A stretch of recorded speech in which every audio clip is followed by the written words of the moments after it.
Okey guys, ini adalah telefon tahan lasak yang smooth guna. Nama telefon ni adalah Oppo A6 Pro dan ini adalah firmware terbaru Oppo.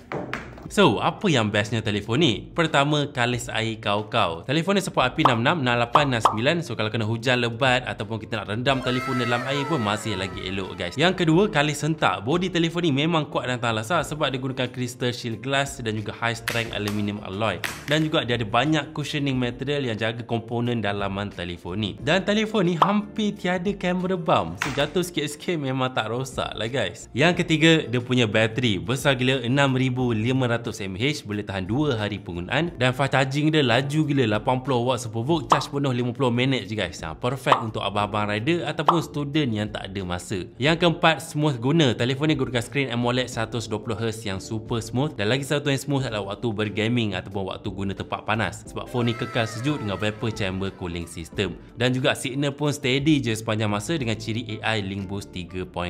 Dan yang luar biasa, telefon ni ada ciri khas outdoor 2.0 untuk abang-abang rider. So phone kekal smooth, delivery app lebih stabil, dapat order pun laju. Yang kelima, design dia cun guys. Warna biru ni kalau kena cahaya matahari kat luar tu memang lawa teruk, memang nampak mahal dan premium. Jadi guys, kalau korang mencari telefon yang tahan lasak untuk smooth guna, especially abang-abang rider ataupun student, korang boleh pre-order Oppo A6 Pro 5G dan dapat macam-macam hadiah percuma.